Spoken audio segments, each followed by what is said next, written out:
there's no sense in having a conversation with someone who just can't even recognize the statement that babies exist. Well, yeah, blah blah blah. Give me a break. We're never going to get anywhere. He's not having a normal conversation. We're just going to move on to something else. It's ridiculous. Well, he's not interested in a conversation. He's just interested in arguing. I am in interested in infinitum. That's all. I just know. So, I just trapped him. Find out. I already decided. As soon as I said, how's he going to answer this? Would babies exist? If he gives me a hard time, we're just moving on. All right. John, you had something you want to say? I was going to say, he doesn't want to have a conversation. No. You asked him a very simple question. Do babies exist? And he has to dodge that? Well, I mean, if you want to be very strict, we would have to... it's a simple question. It's like 2 plus 2. It's 2 plus 2, okay? It's simple. It's simple. It's a simple freaking question. Come on. Freaking idiot. It's not as simple as you want to make it. John's a little fired. I'm going to lose it. I'm just going to lose it. I'm tired of this. I'm tired of these games. There's no such thing as babies. We have to first then we have I kid you not, man. You guys will do anything you can to deny God. You will do anything. You will do anything to deny God. You guys are idiots. I don't deny God. So tell us what you really think, John. He's saying it. Telling you, man. I'm very much aware of Matt's moral trickery. All right. So there's no babies. This is Apologetics Live. To answer your questions, your host from Striving for Eternity Ministries, Andrew Rappaport.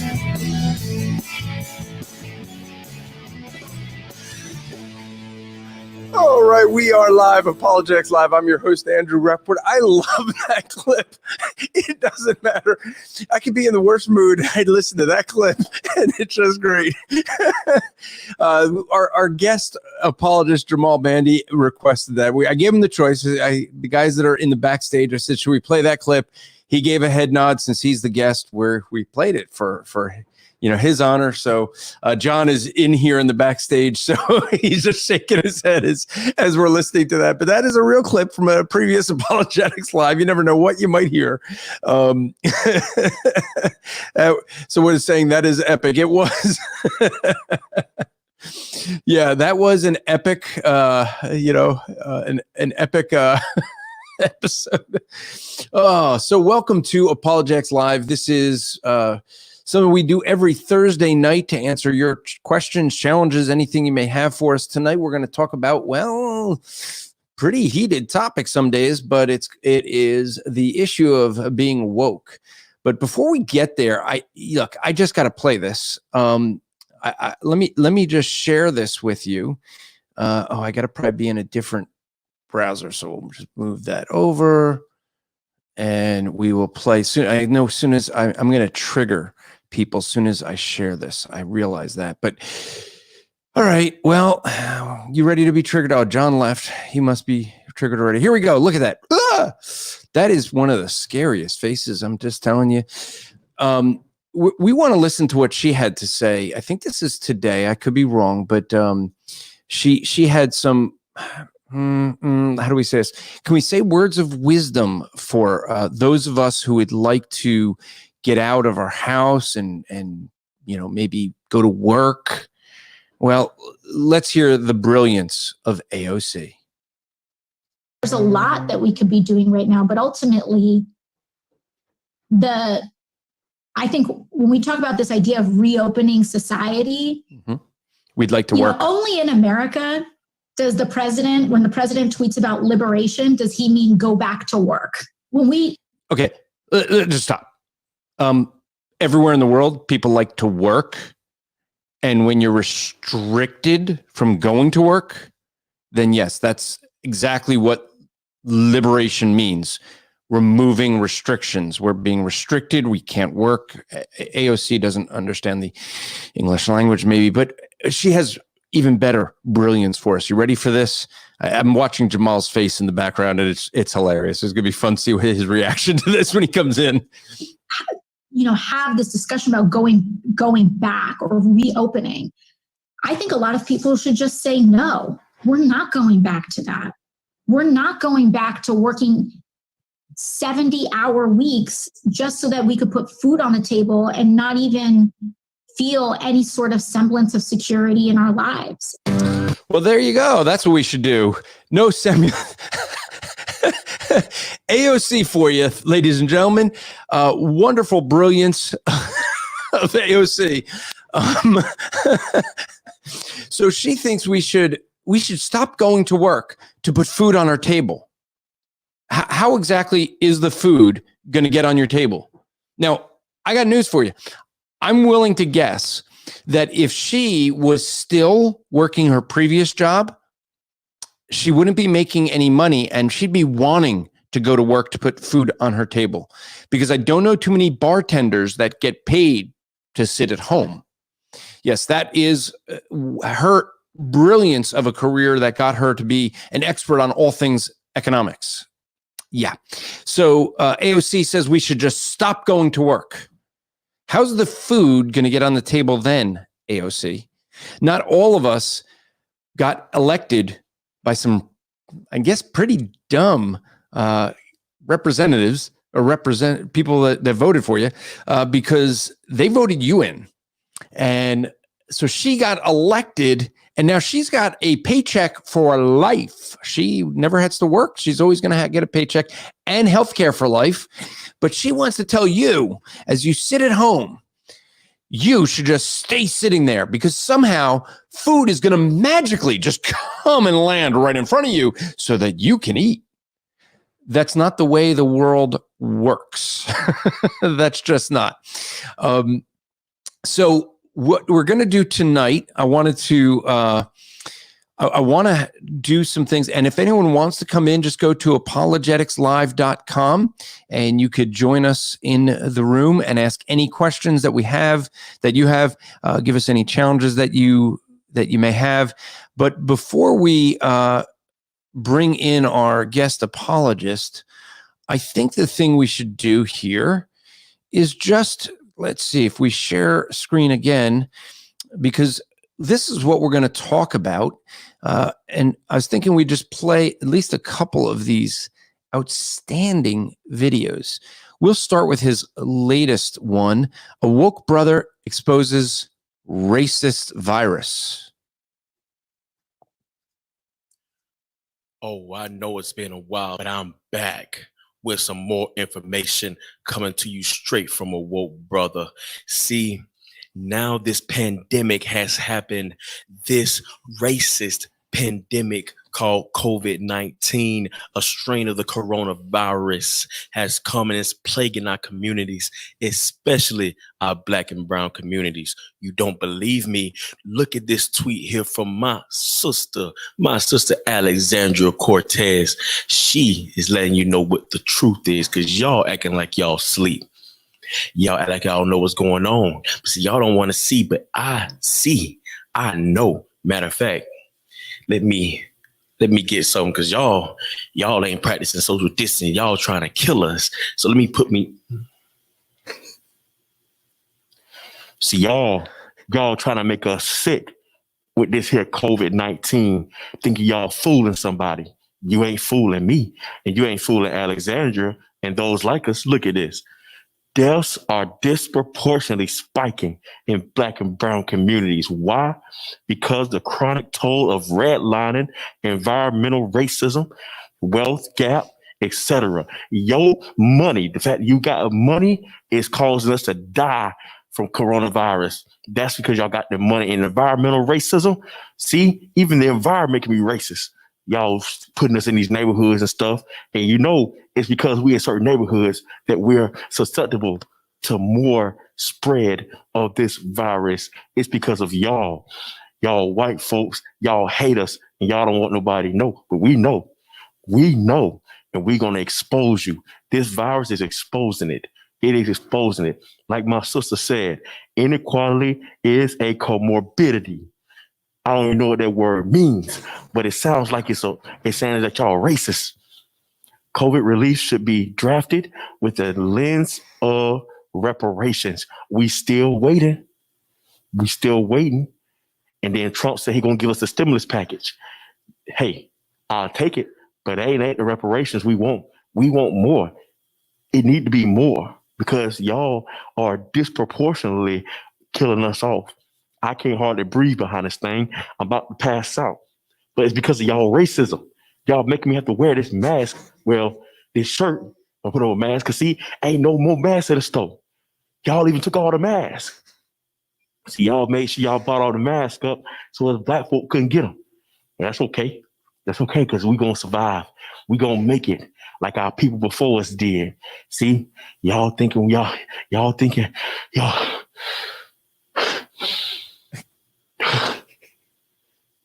This has been another message from a woke brother.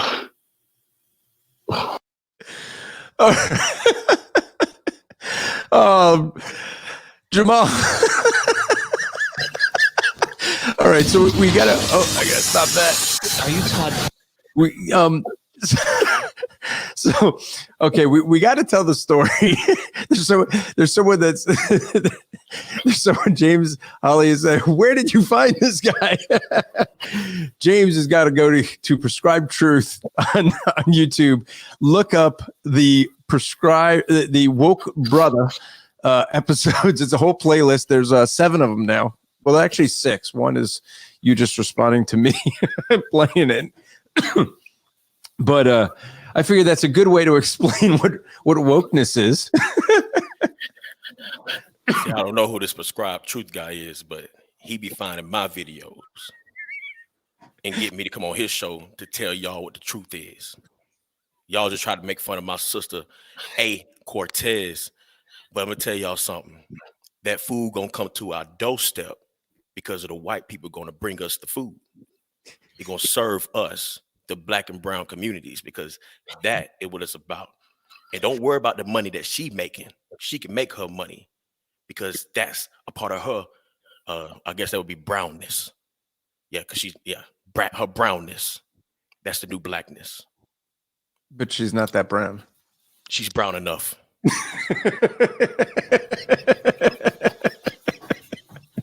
Oh, this is going to be so hard to keep a straight face tonight. So you had done these a series of them. You had the first one you did was a message to a woke brother, and you had some reaction to that. This was when I first got to hear of your podcast, and I think the very first episode was you doing before you did the second one, and you were telling about how some people didn't know you were doing a parody. And they took you serious, and people were upset with you for misrepresenting wokeness. Just tell about that first. Oh yeah, so I caught heat from both sides. Those who know me were saying that I was over exaggerating and saying I'm mischaracterizing the woke agenda and the woke idea. But then those who didn't know me, thought I was racist. I had a guy literally come on my YouTube channel and like curse me. He's like, "You need to get up and do it and work. Do your own work." And I was like, "Oh, calm down, man.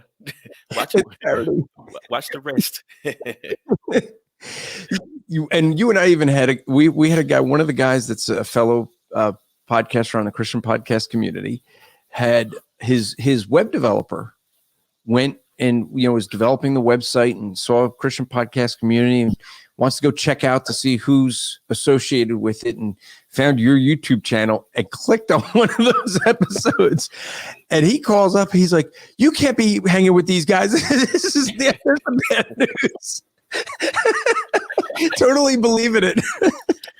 Yo, that tripped me out so bad. I think I happened to come. Yeah, in fact, I happened to come on and you was talking about that, and I was like, wow. Or a got bringing it up, and I was like, wow, that is so funny, because it was. I mean, it's so. I tried to be just a little bit overly to the point where you should know it's a parody, but because the idea is so there, it seems like I'm for real. Because it actually is believable when you listen to some people. When you listen to AOC, it could be believable because. I mean, she actually, I bet if we sent those videos to AOC, she'd probably retweet it and think it's real. We should try that as an experiment. Okay. So there may be folks that don't know what it means to be woke. So let's start there. And again, folks, if anyone wants to come in, whether you want to ask questions about being woke and social justice, or if you want to talk about anything else, just go to apologeticslive.com and just join us and ask away. But Jamal, well, first off, you should introduce yourself. I should have started with that. Introduce yourself, your podcast, and then, explain what wokeness is. So what's going on, everybody? I'm Jamal Bandy, host of Prescribed Truth podcast, and also host a YouTube channel called Prescribed Truth.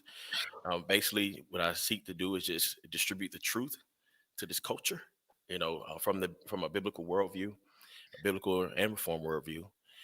And so that's why I'm at YouTube. I started off YouTube and I came into podcasting. I actually made it 1 year in podcasting so far, so I'm really thankful for that. So woke is being alert. If you have somebody give you a definition of what it is to be woke, being alert to injustice, just on a simple scale, being alert so that you're aware.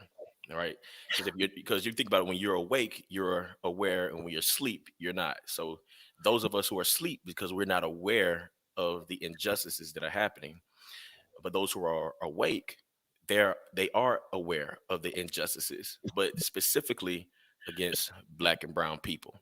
All right, so not just injustice, not injustice in general, but injustice against Black and brown people. And so now we're not talking about in the past, but today, but as in today. And so there's a lot of debate, and this is why a lot of us are accused of being asleep, because a lot of us would disagree that there are certain injustices. Like we would agree that there are injustices that do exist, but in the degree of which a lot of those in that area would call injustice, we would disagree. And so, I did a few videos critiquing Eric Mason. He came out with a book called Woke Church. And a few people did a critique of that book. A.D. Robles is one. Edward Ramirez from The Proverbial Life, he did one. Just critiquing the book. And I did a couple videos on it as well. And I also did a review of his interview on, I can't think of the name of the podcast now. He did an interview basically discussing his book and talking about what woke is and displaying some of the injustices that were given. And it was just injustices as in like what the culture is doing to us. And so one of the injustices he gave, and I'll just give an example and I'll let it go for now, is fatherlessness in our homes in Black and brown communities is an injustice. But it's an injustice not on the father who left, or whatever case may be, but it's an injustice of the state, the government, white people. That's one, so just to name one there. One that I actually had I had to respond to was when he talked about there's an injustice when someone goes in to get a loan and they can't get it. So if a Black man goes to get a loan and he can't get a loan, then that's an injustice because a white man can go in there and get a loan. And it's like there's so many holes in that. You could take a Mack truck through. But anyway, I'll pause from there. So what we end up seeing right off the bat, it starts actually with its conclusion, right? I mean, wokeness is begging the question because it is, you assume the thing you want to prove. You assume that there is racism and every white is racist. You assume that every Black is going to be treated with injustice. I mean, there's plenty of whites that don't get loans. But you're kidding. Yeah, there are. Yeah, I know some. Yeah. So the reality though is that it's not because of color of skin that people aren't getting loans typically. And actually here's an interesting thing that happened under Bill Clinton. How the wokeness, can affect things. The argument was, as you just mentioned the example, it was said that it was discriminatory to not give loans to African Americans, that if they didn't get loans, somehow that was some injustice. And therefore, the banks were forced by the government to give loans to people regardless of color, that couldn't pay them back because somehow if they couldn't get a loan, it was discriminatory. And so the banks being forced by the government to do loans had to start playing games with how are they going to make this work, because many of those loans people weren't paying back. They were defaulting on it and the banks were losing money on it. Right. And so the government had an answer. They created, they had their Fannie Mae, Fannie Mac. Maybe people are familiar with that. And then back in just before Barack Obama became president, toward the end of George Bush's term, we had the crash of this whole scheme that the mortgage companies were running, but who forced them to run them? It was really the ideology of wokeness, of the idea that somehow people are discriminatory. Mm-hmm. Bill Clinton actually had a number of things. They argued it was discriminatory for people there was a classified lab where they had technology, like our nuclear technology. And there was a Chinese spy who got into areas he wasn't allowed to get to. And the reason being is Bill Clinton found out that when you go into a classified lab where people are read into different departments, you had to have badges that are color coded so that people knew whether you belong in that room or not. Mm-hmm. And that was somehow discriminatory. Wow. And so they removed that. And here this Chinese national was able, he was able to get a job in the first place, but he shouldn't have been in the rooms he was in. But because they had no way of identifying he wasn't supposed to be there, he was able to steal some of our technology and bring it back to China. Because that's how wokeness works. So there are people that take this very serious. And I know, I have someone who's related to someone in my church that is very much a social justice warrior. And so, and maybe I'll have him on sometime and we'll have a very entertaining discussion.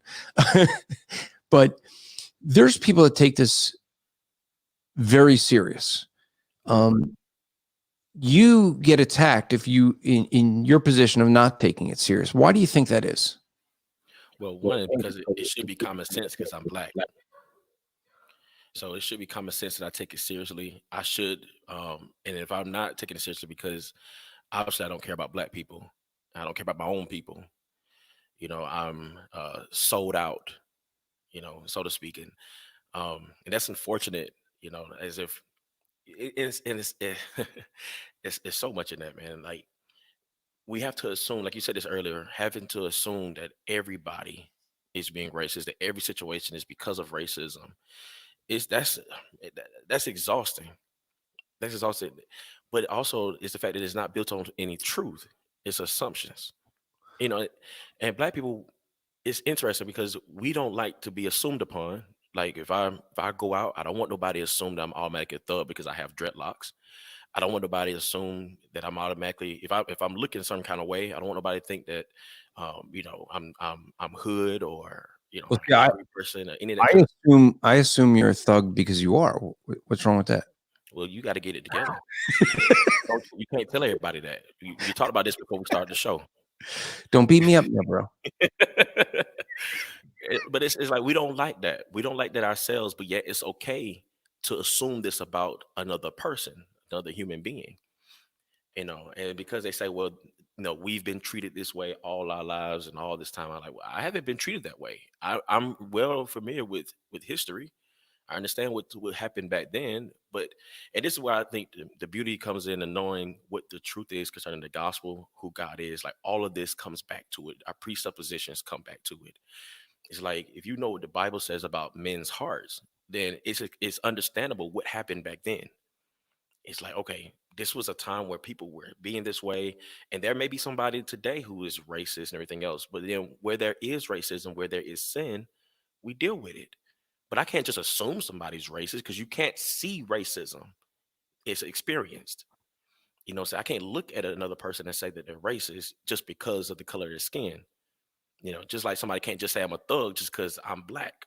Okay, but one thing that you brought out in some of these videos, right, is the fact that Well, there's a couple of things. One is the fact that people are preconditioned to assume everyone's racist. So they're looking for it, and because they're looking for it, I mean, you used the example earlier in the show of someone getting a loan and someone not getting a loan. Well, you didn't get the loan only because of this one factor. There could be a lot of factors. I mean, I've seen this recently with the president, the presidential briefings.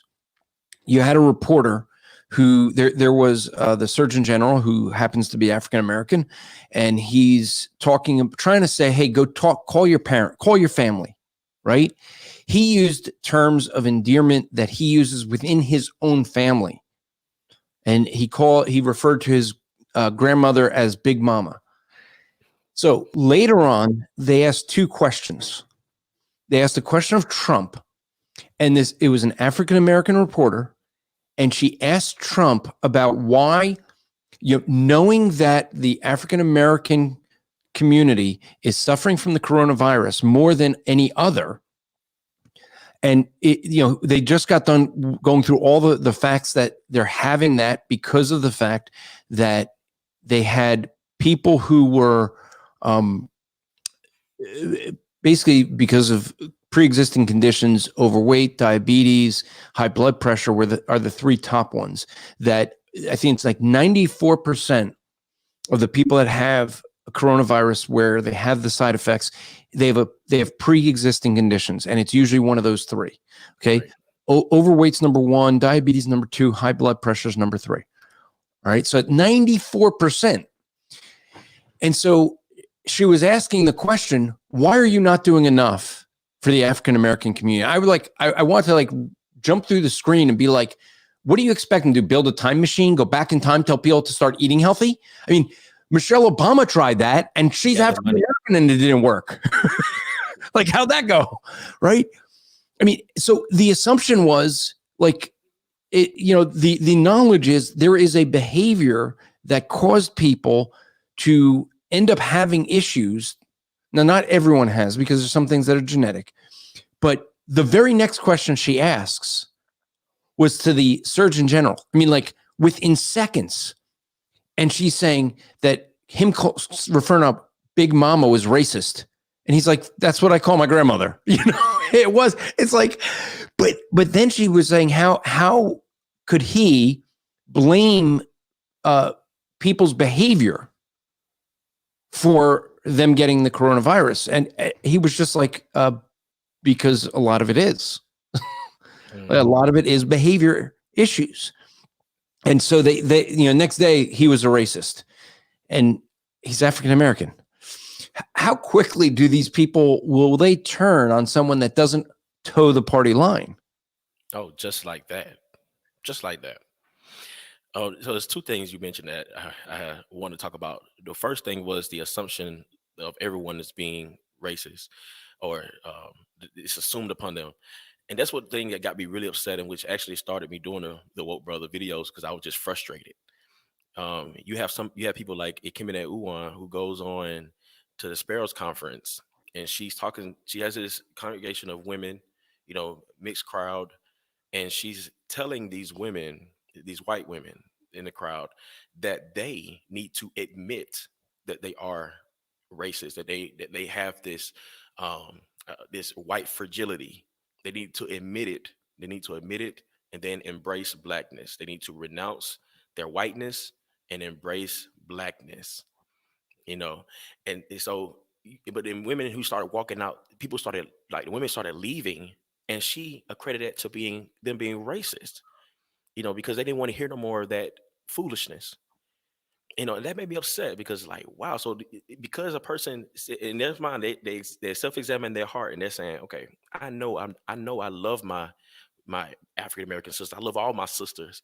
I gotta admit to you that I'm somehow racist, and I'm wrong if I don't. Yeah, I'm gonna leave too. But that was crazy. And for her to say, and she mentioned how there was pregnant African-American women in the room who were in danger of losing their children because of the stress of being in that space. And I was like, wow. Okay, wow. So that was one of the things that said, just having to make people assume this upon themselves, not whether or not it is true, but to make them admit to something that's not true and then tell them to repent of it. So we telling them to repent of a sin that they haven't even committed, bearing false witness. And that's wild. And then now with the coronavirus was very interesting because in the beginning when it started, you got black people saying, "Oh, this is God's judgment on white people because it ain't affecting black people. It ain't affecting us. We're special." But then black people started getting affected, and then it's like, "Oh, it's a racist virus. They're trying to knock us out of here." And I'm like, the government created a virus to get us out of here. Well, this is what I saw. I saw this with Katrina, where they tried to blame George W. Bush because of his hatred for blacks. They said that's why the levees broke. Some were even saying that Bush came in with dynamite and blew up the levees to wipe out the African Americans. And then you sit and you look at the facts and you go, wait a minute. Bush contacted both the mayor of New Orleans and the governor and tried to say, look, this is bad. It's a Category 5, declared emergency so we can bring in, to bring in the, FEMA. And so someone's saying your voice is low. I don't know if you can up your but I can maybe boost a little bit when you're talking. If your boost don't work, I'll try to turn up on my end. So yeah, I got you boosted as much as I can. All right. Donald Jacks just says you have a manly voice. That's all. Cool. That's what I'm talking about. Thank you.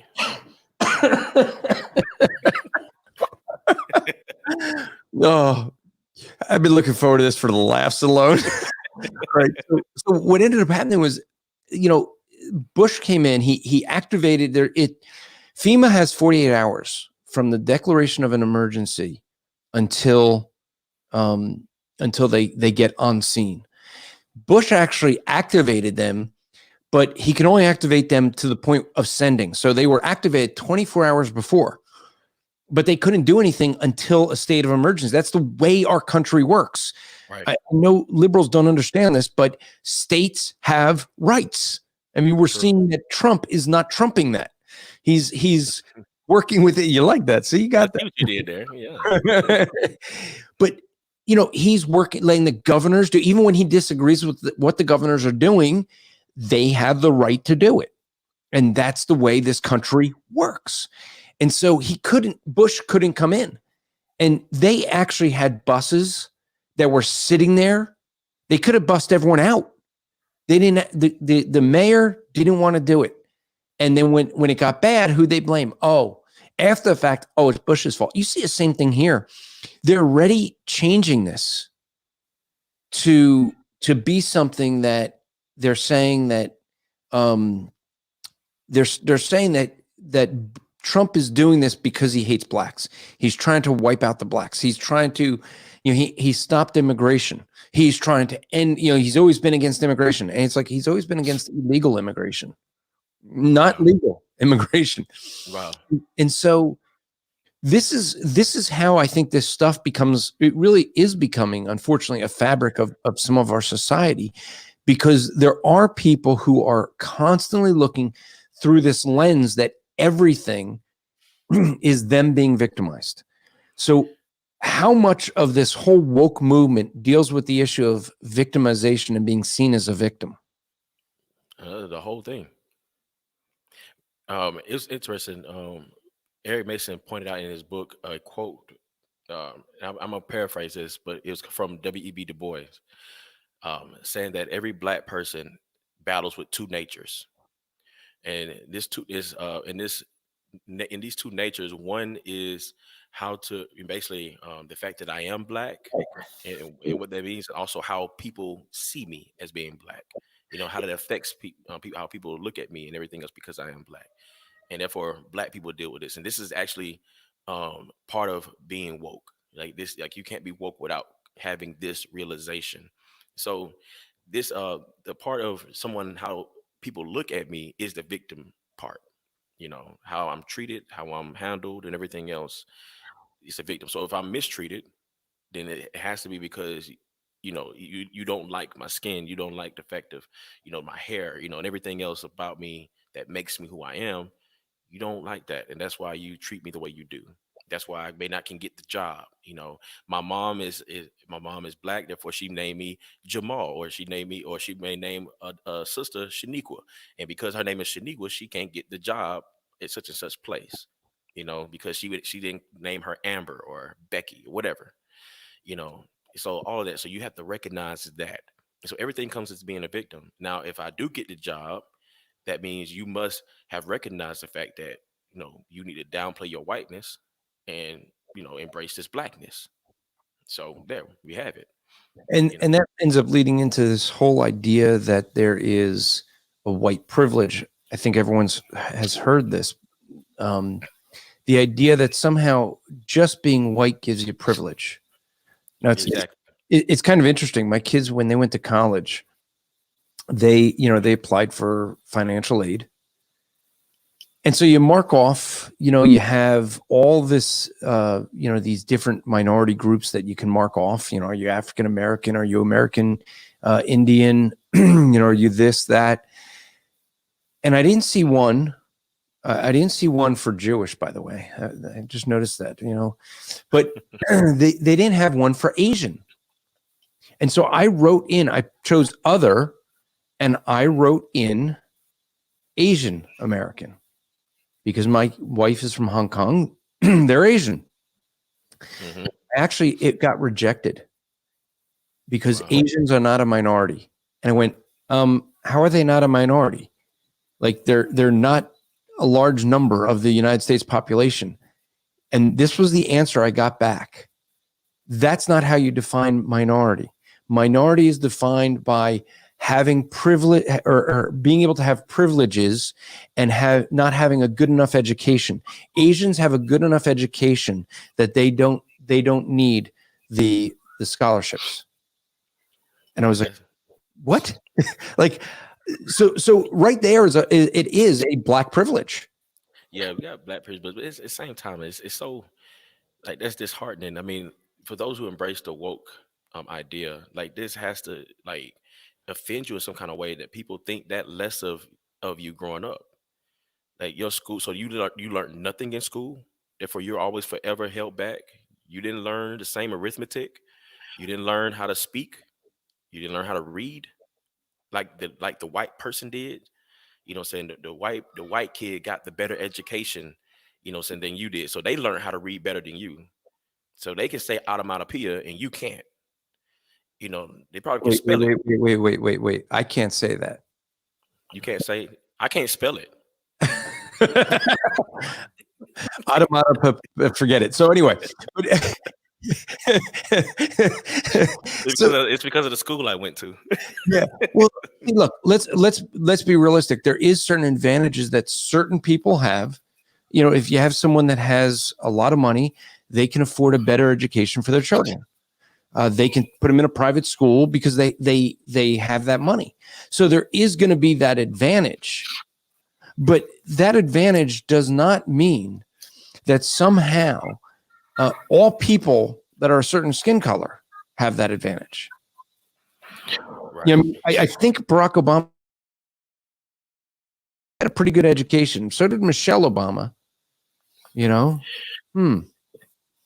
People put things in place for their families. So like you work hard. I mean, it's what it should show, that if you work hard, then you can reap the fruit of that labor. So, or your kids will, your grandkids will. And you've seen it a lot. A lot of people say like people been born with like a silver spoon and stuff like that. And that may be, but how did they get that silver spoon? How did it happen? Somebody worked hard. Somebody had something. Nothing was just given. Anything about our country, nothing was really given to people. They had to work for it. Everyone had to work for it. Now we get into talking about Jim Crow and everything else in the past and people's racism and all that stuff. That's a whole nother story. We can talk about all of that. People being held back, literally told they can't read. They should not read. And if a white person was caught trying to teach a black person how to read, then they were flawed, And so we have that in place, But today, people can work hard. You can work hard and then leave behind something, but see, I could be a lot of a lot of black people, not black people, just everybody. We're all selfish. You know what I'm saying? Like, we want for ourselves. We want to be able to, build up my own stuff and not really think about leaving something aside, got to spend it now. We all battle with those kind of sins, but there are those who haven't done that. They store up, they're wise, they store up like they're supposed to. They have a goal in mind, and their children benefit from it, their grandchildren benefit from it, and so it's not the fact that it was just privilege, somebody before them worked hard and made sure they set aside for them, and that's nothing wrong with that. That's something the state can't fix that, unless they take from them and to give to the, take from the rich and give to the poor, like a Robin Hood. Well, actually, no, that's a misunderstanding of Robin Hood. There's actually two views of Robin Hood, and depending on which view you have, actually, it gets interesting because depending on which view, it really does reveal a lot. Robin Hood technically stole from the government who was stealing from people. So the government was taking from poor people, and what Robin Hood was actually doing was stealing from the government who is robbing the poor people and giving it back to the poor. So it's actually quite interesting. I always found it funny. You could look at a Robin Hood and you see how people change the story to fit a narrative that they want into saying that he stole from the rich. No, he didn't just steal from the rich.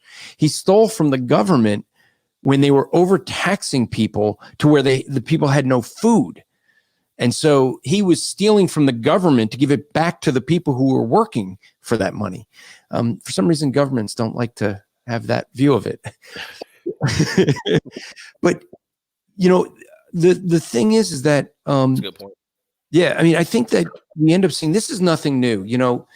I mentioned to you before we went on air, there's a man, Jacob Coxney. He was born in 1854 in Ohio. And he was really the first of the social justice warriors. He was a very wealthy man. He worked hard, had a very successful business, but he saw a disparity between the money he had and what he could do. And there were people who didn't have the education, couldn't get good jobs. They didn't have as much. So in 1894, he started the first ever protest in Washington, D.C. And he protested, and it really was the first social justice movement and the first protest. And he was pushing to say somehow it's unfair that someone like him could have money and someone else doesn't. But the problem is there's this idea of trying to fix to fix things in the past. Like we get, the woke movement would say that someone like me must have an intrinsic racism because I'm white, right? And I'm guilty of slavery, and yet I've never owned slaves. My family never owned slaves. We come from Russia and Romania. In fact, our families were slaves in Nazi Germany in the 1940s.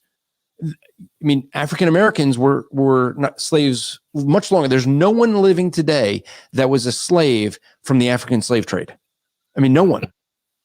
And instead of, I've asked this of some folks, like, okay, you say that all whites owe you for the slavery.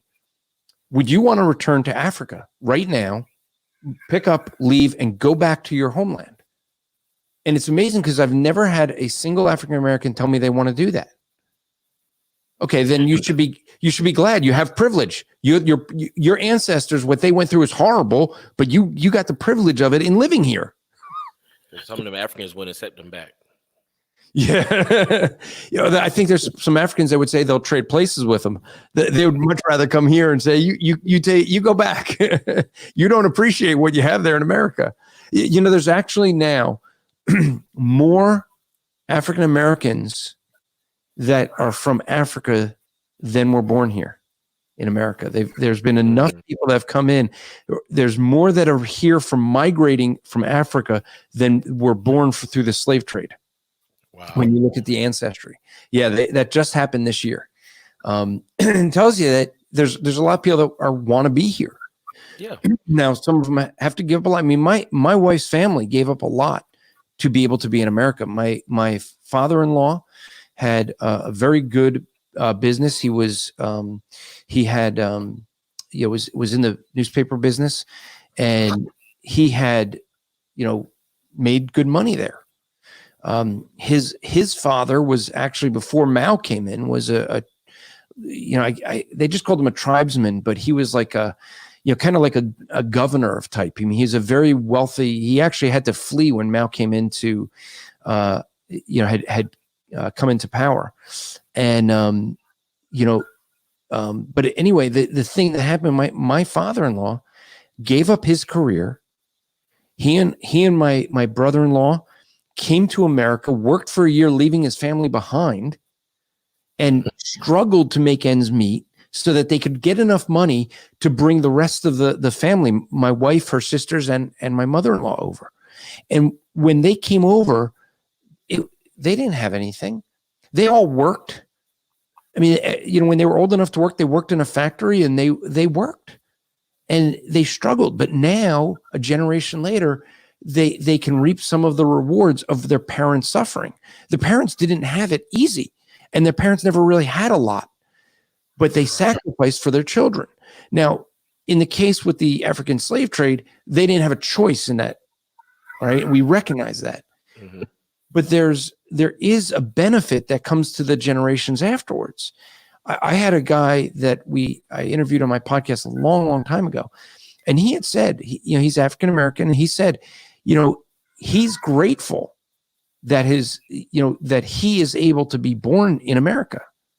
He knows his ancestors didn't have it easy, but because of their suffering, he is able to receive the benefits of that. Mm. And I don't think there's enough people that have the perspective of saying, let me compare myself to other people around the world and say, do I have it pretty good? Instead of saying, well, I think I deserve more and I deserve what others have. Mm-hmm. That really is a heartbeat of being woke, is that somehow if someone doesn't have what someone else has, it's somehow unfair. It's injustice. Yeah. Yeah. Can you explain that a bit? Some of the mindset of this injustice attitude that people have. It's just that it has to be what we talked about it earlier, and it seems to me when it comes to this conversation with dealing with wokeness, it's a big circle. You find yourself going back around and around again. It's very circular, and so it's assumed that everybody's supposed to have this.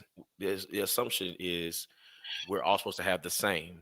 If you want true equality, then we all will have the same.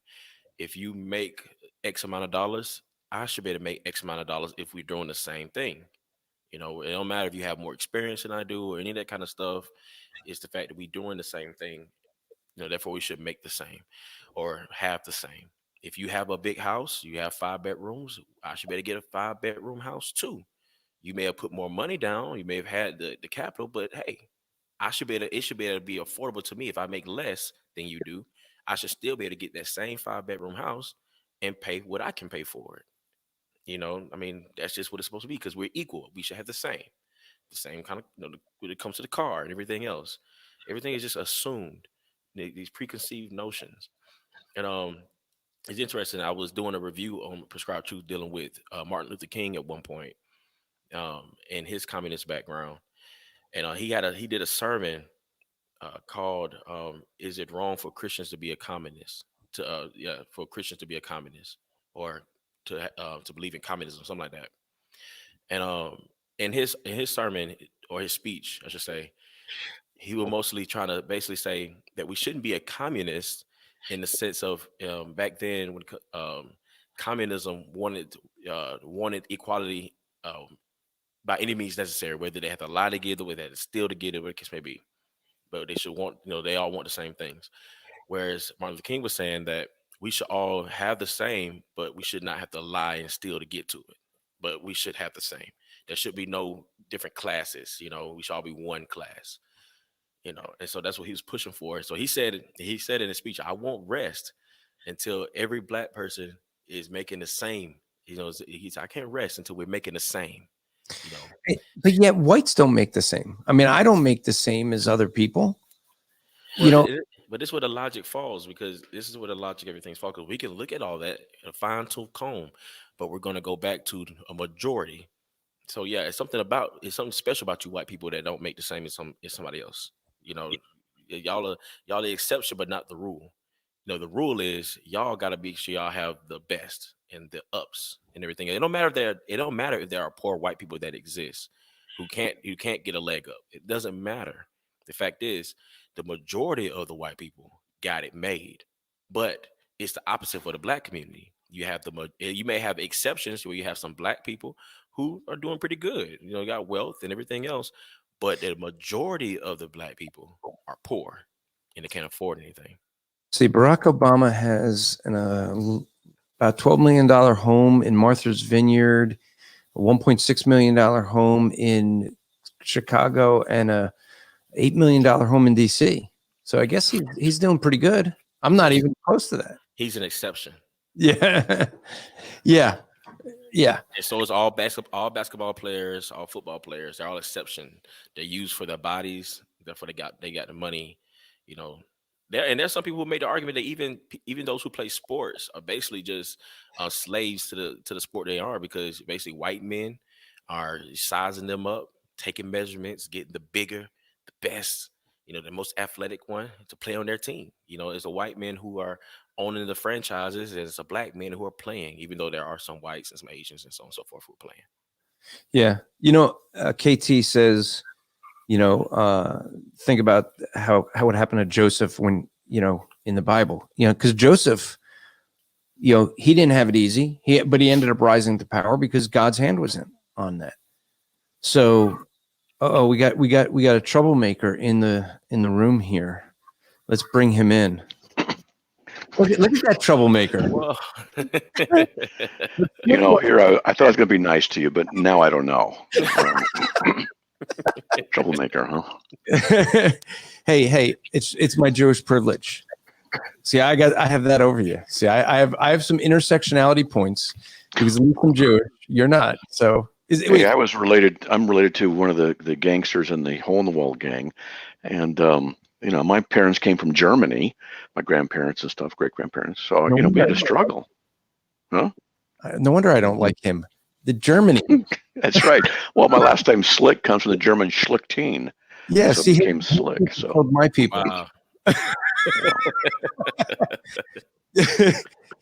So now all we need now is Anthony Silvestro to come in. He's been watching, at least he said, but you know, but so Matt, I don't know if you've been actually. Should we trigger Matt? 5 minutes.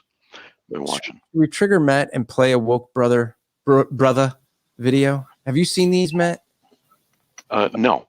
All right, let's get Matt triggered.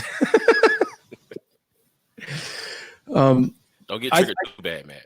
Yeah, I think. Which one do you think we should play here for Matt? Play the one.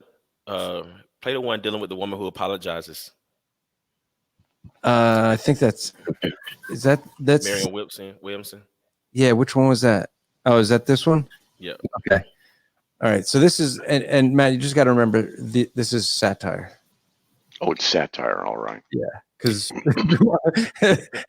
it's actually hard to know sometimes. But here. As I speak, I'm going to ask the white Americans in the room to please repeat after me. On behalf of myself and on behalf of my country. I can picture Matt doing this. To you and all African Americans. From the beginning of our nation's history, in honor of your ancestors and on behalf of your children, please hear this from my heart. I apologize. Please forgive us. With this prayer, I acknowledge the depth of the evils that have been perpetrated against Black people in America.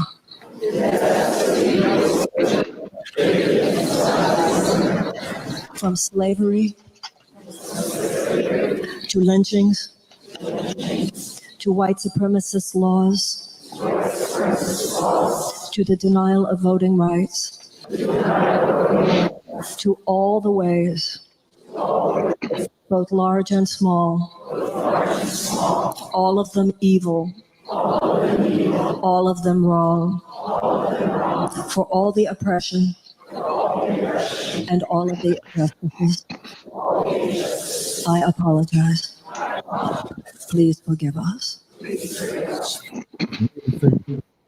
You are the one who gets an approval from the woke brother. Leading a prayer of all your white people, apologizing to my Black people for the injustices that you perpetrated. Somebody woke up. Now, next time you lead a prayer, make sure you say it in a way that everybody can follow along. Because when it came down to talking about the injustice against Black people, somebody skipped over that prayer because it was too long to try to repeat. Lead a prayer, you got to make sure you say it right so everybody can say every word that they need to say. So there's some people in there, some white people on there who had their hand on Black people who didn't truly apologize for the injustice that was done to Black people. They skipped over it. I can appreciate you apologizing to those Black people. But let me tell you something. You're not out to clear yet. No, ma'am. Not by a long shot. See, putting your hand on the Black man's shoulder and Black woman's shoulder isn't enough to repay us for what we've gone through. There need to be some money given. Did y'all take an offering? Y'all should have took up an offering. Then everybody in there should have been giving. Everybody who had a hand on the shoulder should have been giving some money, paying for the emotional trauma that my people have gone through. That's what you should have been doing. And let me tell you something else. All because you led a prayer in that location, I still ain't got no memo. Ain't nobody emailing me talking about they are sorry for the whiteness. Where my email at? I want a hand laid on my shoulder. Where you at? At least you tried. You tried.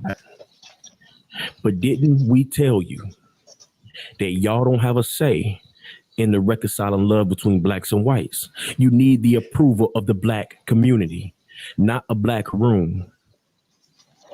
Make sure you pay attention. The Black community. Instead of leading that inside of a building, you should have been on the mountaintops. You should have been at the Capitol, telling the world to lay their hand on every Black man, boy, and girl and say, I'm sorry for being white. I'm sorry that my existence has caused you pain. That's what you should have been doing. You should have been saying, I'm sorry that I didn't recognize the gift of your Black skin in front of me. I'm sorry. That's what you should have been praying. Now, for the rest of you white people out there, you can learn something from Miss Williamson. You can learn something from her. Take some notes. I hope you would jot them down when I was playing the video. Take some notes. It ain't too late for you to apologize too. It ain't too late for you to lead a prayer. So wherever you are right now, stop what you're doing. Stop what you're doing right now. Stretch your hands to this computer screen, and I want you to pretend that you're laying your hand on me. And I want you to apologize. Man, I want you to say you're down, sorry for the wrong that you caused me, for the pain, for the trauma that you caused me. And you say, I ain't did no problem. I ain't did. I don't even know you, man. Save all that. The fact that I'm Black and the fact that you're white, that's enough. It's not enough. Stop making all these excuses and do what you're supposed to do. We waiting. So next time one of you decides you want to lead a prayer in a public location, make sure you got some money with you. Come correct.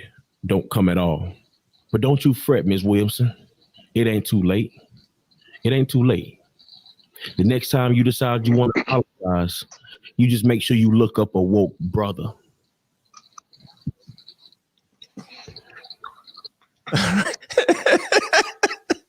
Matt, repeat after me, Matt. As I speak, I'm going to ask I mean, Wow.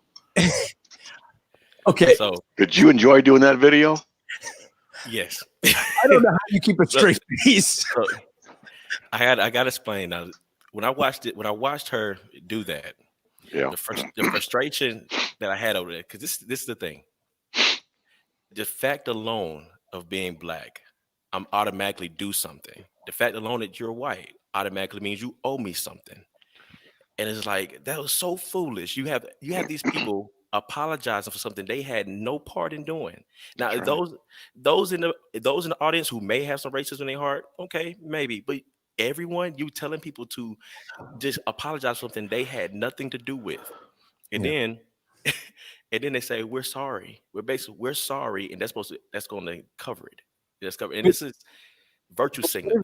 The thing I find interesting, what are they sorry for? What are they supposed to be sorry for? They're supposed to be sorry for slavery, long gone, voting rights, long gone. I mean, because this is the thing that I've seen as I read through James Cone, who is, for folks who don't know who he is, he's kind of the father of Black liberation theology. He was I quoted from him in that video too. Yeah, he's the one that everyone looks to when it comes to this stuff. By the way, I don't know if you saw some of the comments here, Jamal, but Jeff was saying these guys are hardcore in a good way. She said, I'd hug this guy. Social distance. Yes, it'll be an air hug. Don't worry.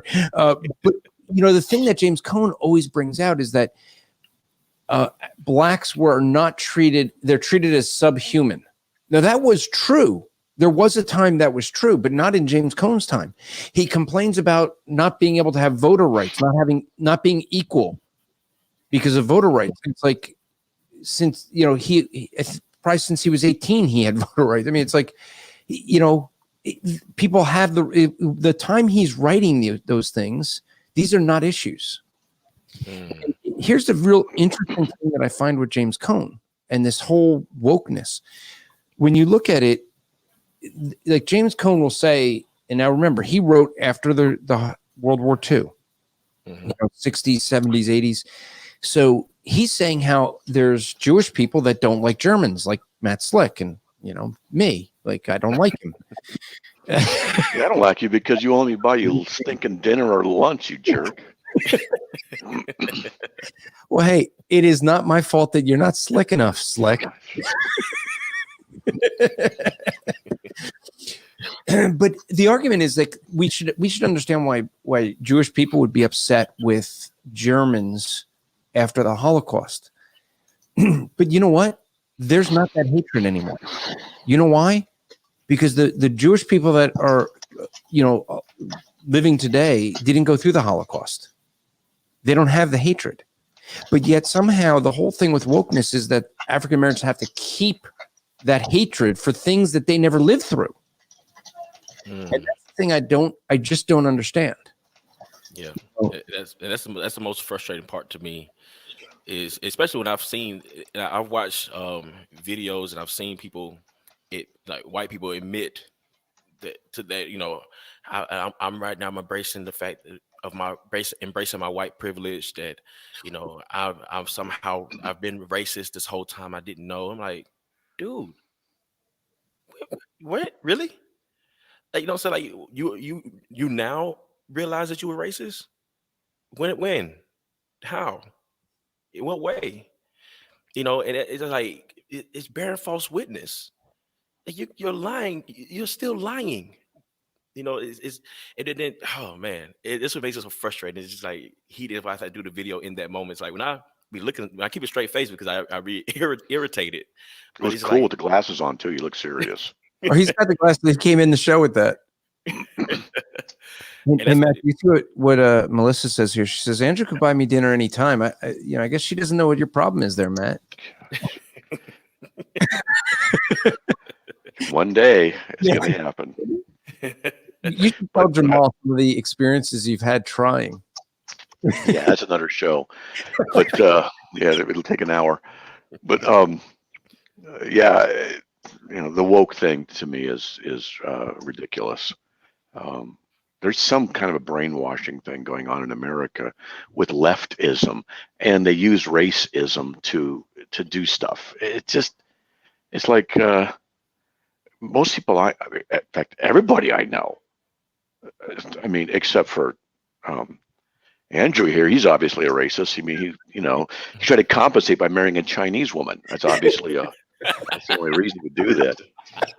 But I mean, I just get so tired of the idiocy of the blame game of, you're white, you're black, you're yellow, you're brown, you're this, you're that, and this is why we have problems. No, I had a Mexican friend in high school. I called him Beaner, and he called me Honky. And go over his house, his mom and dad, speak Spanish. I'm like, whatever, I don't care. And it never was an issue. It's only after, you start listening to the news, start listening to all this stuff, racism, that you start thinking about it. It was never an issue. And we're being manipulated.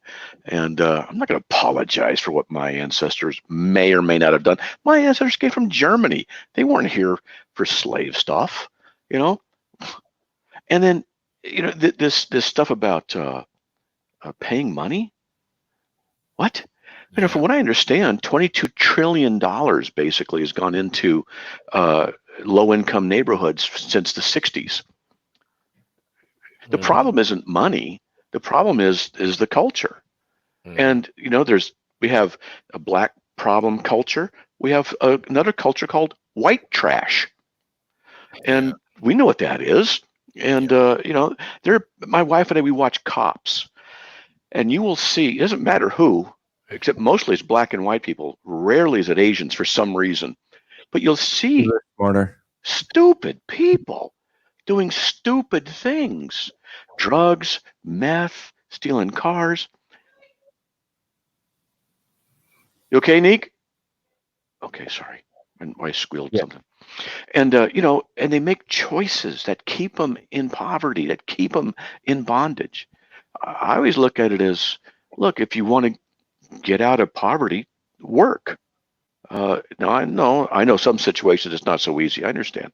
Right. But come on, stop blame shifting, because that's what children do. Not to call them all children, but the idea of maturity is that children, they blame someone else, they whine, they cry. But as we grow, what happens is we become more mature, hopefully, and we become other-centered, and we start taking responsibility. And that's a general thing. I know that there's people who have difficulties and there's challenges. I understand that. But I just see so much of blame everybody else. Just stop it, Yeah, I get tired of it. One of the most heated conversations I've gotten into is dealing with the justice system and dealing with the subject of prison reform and all that. And so the fact that there's an injustice because there are more black people in the prisons than there are whites, anyone else. And I looked at, and then it got more controversial when I started getting into police killings, But now going back to just being in jail, and I was like, somebody's like, well, how do you explain that? Well, if that is true, then you just have more black people committing crimes. Like, is that? I mean, like, okay, that's what it is. Well, how do you expect the state to fix that? Now you can get into. I'm sorry, Andrew. No, yeah. I got a comment about that before you go. I did 9 years of prison ministry inside of level 1, 2, 3, 4 prisons. That means, for level 4, you go through like 7, 8, 10 doors, and you go in, and you're in with the bad guys. And you have a button, and if something happens, you click it, and hopefully it'll get to you in time.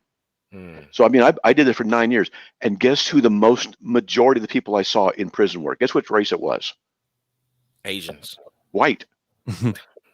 Seriously. I believe it. You're in Idaho, Matt. California. It was California. Folsom Prison, Corcoran Prison, down in San Diego area. I did prison work here. Now here, I mean, you see a black person in Idaho, you go, hey, look, a black person. Just, it's like, wow, how'd that happen? How'd it get through? We have a border thing. But Jamal, you did an episode, though. You did an episode on your podcast where you went through crimes of people who were black. And actually, you should actually get those stats over to Matt and put that up on Carm, because that actually should be up there. But Matt, what he did was he went through all the stats of everybody who is like all the different races of people, all the issues of where you had a black man killed. I think he even went through all the ones where black man was killed by whites, and it was like there was accident, there was and he just broke them all down. I think it came down to like one or two of them that were actually a hate crime. You had like 9. So in the year, I think I was going over a year of 2019. You had at the time it was like 900 or so cases where police had to use deadly force, and it's funny. This came from I want to say was the Washington Post, which is mostly liberal, but they try to show basically this big old number. They got this huge number, and they say, oh, look how many people the police are killing every year, But they got them individual. They got individual cases on there, and you can filter them out. And so I took the filter, and I was like, okay, well, the issue is always unarmed black men. So let me look up people who are unarmed, who did not flee, so they didn't run. So they can't say, oh, because they ran, that's why they shot. Like, okay, no, this person didn't run. And then you had the ages. So okay, let's look at young people. Ages between teens and in the 20s or so. Let's look at all of that. And then so unarmed, no weapon at all, any of that stuff. And then men, because in our community they talk about police are targeting black men more than women, so it's just black men. So okay, just men I want to look at. And when it boiled down to, it was three cases, unarmed, where they didn't flee. There was no car chase or nothing. There was no fleeing. They were unarmed, and they were between the ages of 4 if you count a teenager was like 14, which is accidental. So 3 was in the 20s and up. And one of the cases was someone was killed. A police officer shot. He was aiming for someone else. He was aiming for another suspect, but the suspect he was aiming for dodged, and it hit a bystander who was basically with the not a bystander, but a person who was there with the suspect. It took him out. And so there was, they showed you the news articles that went with those cases. And so you can pull up the news article, and it was showing how people was protesting for justice for that young man who was killed. But it was like, it was an accident. He wasn't the intended target. He was just in the wrong place at the wrong time, and things like that happen. And then, and also I wanted to look at cases where there was no body cam, what I'm saying? There was no body cam. So, just everything people could say there's some kind of conspiracy there. There's no cam, there's no, this and that and the third. And, but yeah, it came out of 3 cases. But what's interesting was I did that same thing, and I looked at white people, the cases for whites, and it was more. It was more of white people getting killed, more white men around the same ages, unarmed, not fleeing, all those things, who were being killed by police officers. Even within the cases, if you look at individual cases, it wasn't like they hated each other. You had one case where a man was police officer coming to get him, and he attacked them. He was unarmed, but he was attacking them, and he was getting at them, he was beating them, and he had to defend himself. The police officer had to use deadly force, and that's what happened. And so this was a white man. This wasn't a black case. It was a white man who got killed. Trying to fight police officers. People be saying, and I've heard people say this, and I don't mean to go on this long rant, but I've heard people say, "Oh, if a white man did the same thing that black man did, oh, they ain't gonna do nothing to him. They gonna just beat him up, take him to jail. They ain't gonna kill him." Like, no, this guy lost his life, attacking a police officer, pulling a knife on him, and so it's just so disheartening, because it's like these things are not true. But like you said, Matt, and I like the way you said it, it's brainwashing, because the more you see it, it just keeps getting fed to you and fed to you and fed to you. And anybody comes with any sense, even with stats, and they're like, those stats can't be right. That can't be the truth. And it's like, what more can you say at that point? Like we got facts, and what more can you do? Yeah, what, 14% of the American population is black. Well, what's the percentage of people in jail who are black? Well, you take a percentage of the people who are in the country, and percentage, and then if there's a problem, or there's not an equality, so to speak, well, then what's the reason? And it's worth examining and looking, and then you try and solve things. But as you were talking about that stuff, I mean, I don't know if you know this, but you know what it means to be swatted? When they call the police on you? How about that? Yeah, I was swatted last year. Oh, wow. And so I ended up, the police. I mean, I opened my front door. Someone called up and said, "My name's Matt Slick. I just shot and killed my wife." Boom. I mean, cops everywhere, guns out, open the door. They're pointed at me. You know, they're yelling at me, hands up in the air, walk backwards, all this stuff. You know, handcuff me, put me in the car, the whole thing. And I wasn't worried. And the reason I wasn't worried is because it wasn't any color I was, but it was my attitude. See, they said, "Do this, do it." You know, I mean, these guys had AR-15s. They had Glocks. I could see their guns when I got close. They had, you know, guns on them. They're pointed and they're armed and they've got fingers are on the triggers. My hands are up in the air. I did exactly what they said when they said it. No problem at all. And, you know, when I get stopped by a cop, these guys don't know who I am. They don't care what color I am. Do I have a gun? Did I just rob somebody? I just kill somebody? Did I do this or do that? They're going to treat everybody the same way. They have the same procedures. So what I do is I if it's at night, turn my light on inside the car, roll the windows down both sides, put my keys on top of the dash, and then put my hands like this, you know, on the steering wheel, so my hands and my fingers are exposed. And I do this literally every single time. How many times do you get pulled over, actually? Oh, well, once or twice a day. And so I get about once every 2 years. And so, you know, I do that, and they come up, and I don't go looking for my driver's license. I don't go looking for anything in my car. They don't know, not because I want my rights. No, they don't know who I am or what my attitude is or if I'm armed or not or anything. And I'm just doing this. And then when they tell me to look for something, you know, I carry a gun, and my gun is next to my wallet. And and it hasn't happened yet, but I would say, you know, my wallet is next to my weapon, which is loaded. I say condition 3. I just want you to know that when I leave, you know, if there's anybody there's no, that's all. And what they'll do, they'll tell you what to do, and you just follow it and do it, and that's it. And I've even gotten a ticket before and said to the cop, "Hey, officer, I want to thank you for doing your job." Now, if you really want to blow a cop's mind, do that. But this is the kind of thing you do. Doesn't mean that something bad can't happen, but it certainly lowers the problem. These guys, put yourself in their position. They don't know who you are. Just be cool. Things will work out. You know, one of the things, Matt. Go ahead, Jamal. Well, I was going to say 2 things. One, Matt, you just basically just ignored all your privilege. You see, you chosen not to. All you got to do is just lay back, just kick back when they come up. Just like, what's up? I'm white. Yeah. What happened with his black cops? That, you know, then you got to be careful. We have some black cops here. Black cops, you need to do everything you just said. You know, I do everything Matt says except for one thing that I do different. I can't say, officer, I'm carrying. I live in New Jersey. New Jersey, that's right. Yeah, you know, you can't. I have my weapons. I just can't take them out of the house unless I'm going to the range. Here in Idaho, if you're not carrying, they almost say, "Look, let's drive to the store right now. You got to need a gun." Yeah, it's almost how it is here in Idaho. It's awesome. Let me add in. We got someone coming in, Chris. So welcome, Chris. Hi. How you doing? What questions do you have for us tonight? Well, actually, I saw that the topic was on like the social justice and that sort of stuff. And actually, I had a precept question in regards to that.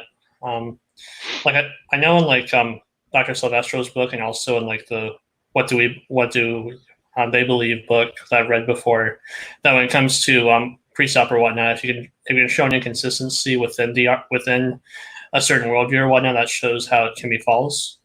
And I'm gonna drop out an idea out, and I want to get you guys to critique to see if this would be a valid reason why the whole social critical race theory stuff doesn't really pan out.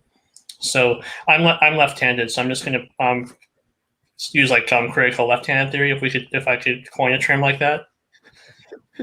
So yeah. So okay. So here's how I'll play it, and then you guys let me know like that. Could we use this as just? I mean, I use this in a joking manner, but at the same time to show how critical theory really is not nonsense. So, for example, instead of like white privilege that the social justice people use, we could use right privilege. So, for example, in English, obviously, it's written left to right. So for me, whenever I write or whatnot, some of the annoying things is like when you get like on the bottom part of the hand or whatnot, you get all that pencil or whatnot. And then it's like, man, the people that created the English language, man, they're so against left-handed people. Or like in America, for example, you have to drive on the right side of the road, and in vehicles, the gas and the brake are also on the right side of the road. I'm right side on the right foot or whatnot, and I'm also left-footed as well. So it's like, man, those car manufacturers, man, they have so much right privilege. You need to live in England and read Hebrew. That's the conclusion. Exactly. Then that's left privilege. So because you're not right-handed privileged, you probably can't write with a fountain pen because you'd be smearing it as you write. Pretty much, yeah. Yeah. See, so but here would be the dilemma with this, because there's one thing you have to understand with wokeness and social justice. Logic need not apply. Okay? I mean, because you can, and I think, Jamal, you might have said this, it doesn't matter what the facts are. This is a feeling-based belief. It's not a thinking-based belief. And this is the frustrating thing with them, because it doesn't matter what you say. They can ignore all of your logic for what they feel. Like Matt feels he should be able to buy me a meal. He just logically can't. That's my point. Pretty much, We'll get to it. He's outsmarted me, I will admit, several times. Yeah. But I don't know if you saw the text I just wrote to you, or wrote in there, Jamal. I'd love to see your research and your stats on that stuff sometime. Just because it sounds interesting what you do. You do the kind of thing I do, research and write. And I love to go in and look and see. And it's surprising what you find. And the other thing I think is really a serious problem in America is the news media. I mean, you think that's a problem? Oh man. On my radio show, today we got talking about politics. Matt, listen, the news media is not a problem. Journalists are not the problem. You know what the problem is? What? There aren't any journalists anymore. They're all that's right. Yeah, they're all commie, pinko, wacko, Marxist, socialist guys with agendas. I don't know, but the media. What he felt. The media doesn't. The media is part of the problem, because what it does is it foments racism, it foments prejudices, it foments and supports anger, coveting. It does all kinds of stuff. If they did what you did, Jamal, and gave the statistics, I could see you, a black guy, on the news, say CNN, leftist CNN, interviewed you. Well, what would happen to you? You'd be mocked, you'd be ridiculed, you can't be right. And even though you had the facts don't matter. What matters is the agenda. And I want to know what's going on, that there's such an agenda that people are so inclined to produce and foment racism, hatred, prejudices. Why are they doing this? The news media does it on purpose. They do.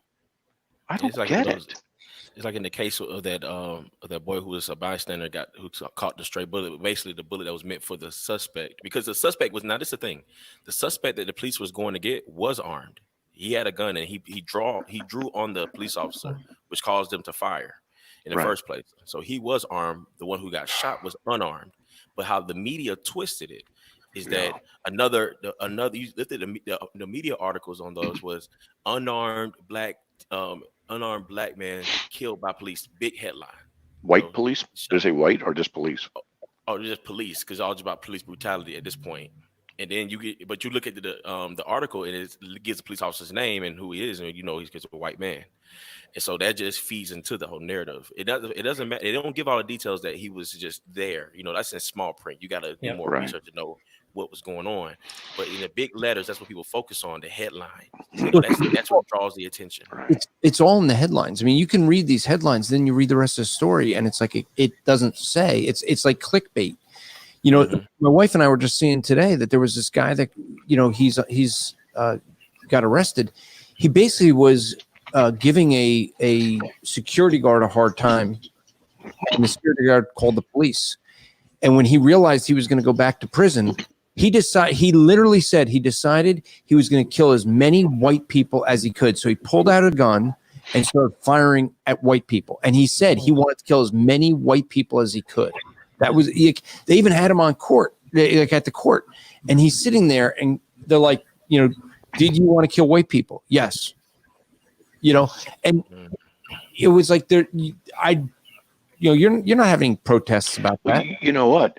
Because that's a good thing to say, because, if I hear that, I'm not going to think, let's all black people are like that. I don't think that. Yeah. My question is, how many black people think that white people are all racist? Is that predominant in the culture at all? Or I just don't know, because is it? It's most of them, yes. Because the thing is once again, I understand earlier, Really? it's based off experience. It's based off experience. And so this is the thing. And I've had conversations with people like this. It's like, because they've experienced this racism from a white person. They may have. I mean, legit. Man, my dad, he experienced racism on the job. He did. He worked at a factory. Well, he was doing manufacturing work and carpentry work. And he went on the job, and it was white owned. And he gets to the job. My dad, he's wise with his money. He saves and stuff like that. So he bought him a truck. He had this brand new truck, and I think he had like the nicest truck at the place. Well, they started treating him differently. The owner did. People, they started treating him differently. My dad ended up going to court. They fired him eventually, and he was able to win in court for a wrongful lawsuit, because they were being prejudiced towards him, how they behaved towards him, because it seemed like he had more than they did, and they're gonna make it seem like they were paying him more than what they should have been paying him, and all that kind of stuff. It's just politics. It happens. But he experienced that, and because now he experienced that, and he won the case. But now, my dad's always had this statement. So this ain't because of this, but this is one of the drops in the bucket that makes him even more feel like, say, you just can't trust the white people. The white people just, like they, that's the issue. Well, see, there's a fallacy of logic called the fallacy of, I believe it's division, where the engine of the car is blue, therefore the whole car is blue. It's a logical fallacy. So one white person was prejudiced against him, so all white people are prejudiced against him. That's called the fallacy. I understand the emotional attachment that we can have. I mean, I used to be chased. Believe it or not, this doesn't really compare, but this is as close as I can compare to. I have no interest in sports, and I moved 26 times before I was 12 years old. Well, my last name was Slick. I was buck-toothed, super skinny, and had long hair and all this stuff, or short hair because my dad was in the military. And well, we got out into civilian life. The people I learned to hate were white people who watched sports. If it was a white person who watched sports, those were the bad people. It didn't matter if it was black people or Asian people that watched sports, they were okay. It was only the white sports people who I learned to hate and distrust. And it literally took years to get over that before I realized, well, it's not, it's not everybody.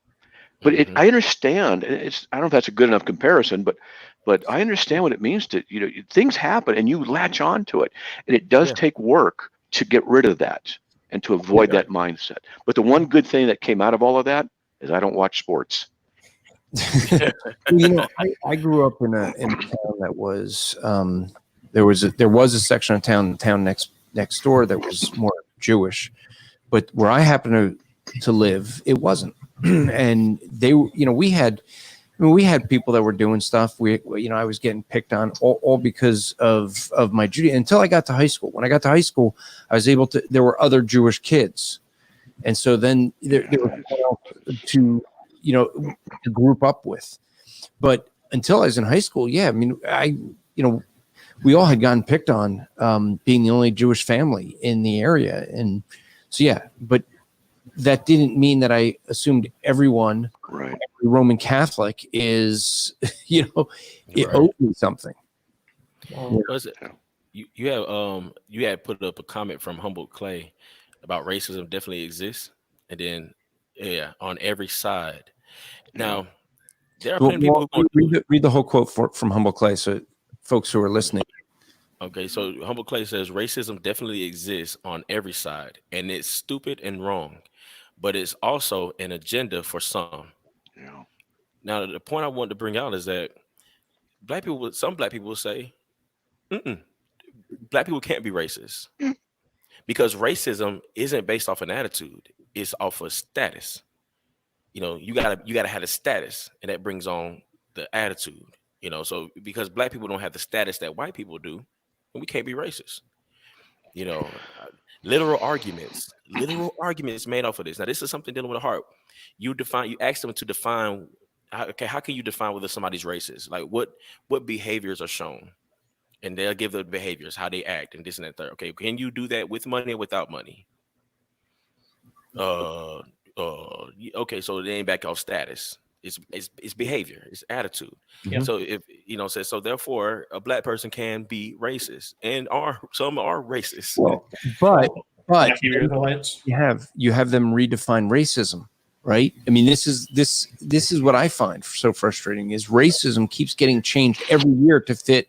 Racism was when someone was being treated a certain way because of the color of their skin. Then it became someone that's underprivileged. And that's why you can't, a black man can't be a racist because they're underprivileged. Now it's, if you don't hate Trump, you're a racist. If you vote for Trump, you're a racist. But it really is. It's a changing definition to where it becomes meaningless. Chris, you're going to say something. Yeah, well, I was bringing out a couple examples too. Like, so I'm down in Oklahoma City, and there's a group of street preachers that are like part of solid biblical churches that I'm a network with, and like in downtown Oklahoma City, there's a place where like Black Hebrew Israelites go like in the summertime or whatnot to preach their message or whatnot. Now I haven't personally interacted with them yet because I just recently moved down to Oklahoma, but from people in my network or whatnot, they've interacted with them, and they've noticed like the racist trends from the Black Hebrew Israelites to like the preachers. Yeah. I've done some podcasts with the Black Hebrew Israelite, and one of them I actually played the clips of when we walked away.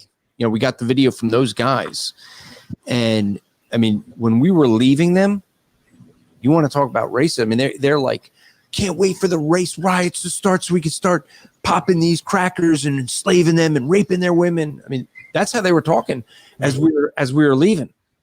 And so it's a pretty racist group, right?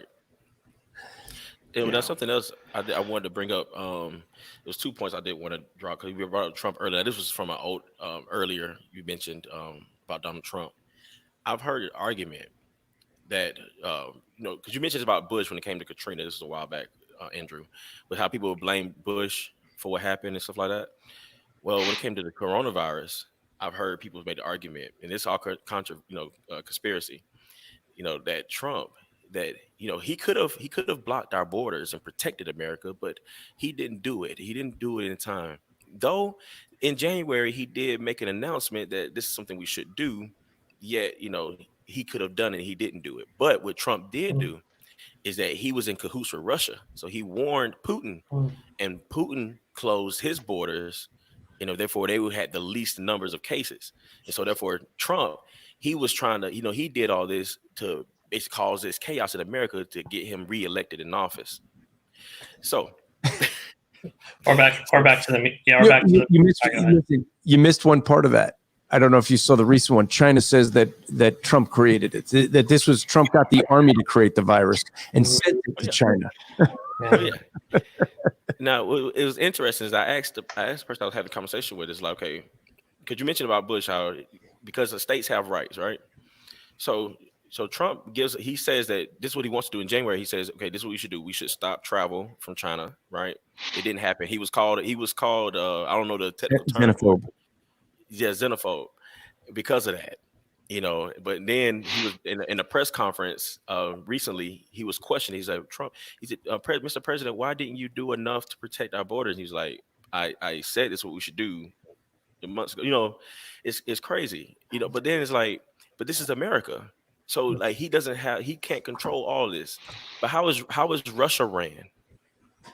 Russia isn't the same as America, right? Am I not mistaken? Is Russia like Putin? Like he's like a communist leader? Well, dictator. Yeah, they don't have that anymore. But there isn't the same system of checks and balances, so he doesn't have to go through Congress or governors or things like that.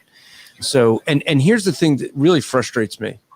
You're going to get me triggered now, but when you look at the timeline, you look at this timeline, right? Trump ends up seeing that there's this virus. He asks Congress for special funding to go to CDC to start researching coronavirus. You know what Nancy Pelosi said? No, we're not discussing that yet. They waited a whole week before discussing and voting on that funding. You know what they had to vote? You know what's more important? Discussing flavored tobacco with the vaping. Oh, that was more important. So they spent a week discussing that. Okay. And then they dealt with this. And when he closed the border and said no one from China is coming in, what did Nancy Pelosi do? She goes to Chinatown and goes, oh, he's being racist against Asian Americans. He never mentioned Asian Americans. He mentioned no one from China because there's a virus from China. And she's going and saying, everyone come out, be outside, it's safe. AOC, even in early March, was saying that Trump was overblowing this and that people should be outside and be going to, and gathering together. So even as early as March, okay? So what were the Democrats doing? Were they doing anything to stop this? No. The Pelosi sat there and did absolutely nothing. When they tried doing a funding bill, she flies in on her private jet from California. She zooms in and says, stop the bill. I want the Green New Deal in here. Okay, we got to do the Green New Deal. She blows that up for half a week to a week. Yeah. They have the second one that they now did. What happened? She holds that up for a week just so she can go, it was really the Republicans in the Senate. They held it up. It was on your desk.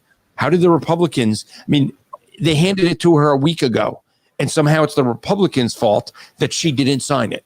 Right? So they've done nothing but sit there and go say, oh, he didn't do enough. He knew he should have done more. He should have done it sooner. Like, and it's like, wouldn't it have saved more lives if he did something sooner? Wouldn't it be better if you blamed the place where this actually originated from? How about we blame the WHO, who in February was still saying it can't be transferred human to human? How about we blame China, who didn't tell us all of the facts of what was going on? They kept it secret. They were killing the doctors who were whistleblowers. Then they kicked out the U.S. press. But let's not blame China. Let's continue to support let's go with the communist talking points in the media. And every day, if you watch the briefings, every day, all it is the communist talking points from China being thrown at the president. And I got to tell you, today was the funniest because he's just like, he looks at the woman from CNN. He says, I'm not taking a question from you. You're fake news. You're not. He said that today? Yeah. Oh, he says it every day. He calls them fake news. He goes, oh, I love that. A question from you. He goes, you're fake news. And she says something, and it's like, he just goes, he's like trying to ask her someone, and she's like just shouting over, and the other person's not talking. So he just sits there, goes, like shakes his head. And then when she's done, he goes, okay, next question. And she just ignored her. And here's the thing, here's the other thing. Do you know that this is another thing Pelosi's doing? Do you know that Pelosi has started an investigation into Donald Trump's handling of the coronavirus? They're already starting the next impeachment. They're looking in to see whether he mishandled. What did she do? Nothing. She got in the way every time. He had to do it by executive order because she wouldn't work with him. She wouldn't let Congress do what they were supposed to do. So he had to do it by executive order. Why didn't he do it right away? Because he was trying to do it the proper way through Congress. She was delaying. So who do we blame? We should blame her. We should blame China. We should blame WHO.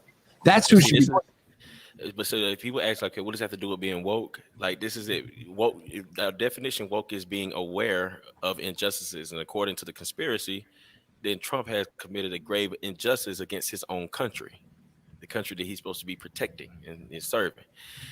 So he's purposely allowed this virus to come in and not only affect people, but affect Black and brown people. And it's his fault. He didn't close the border.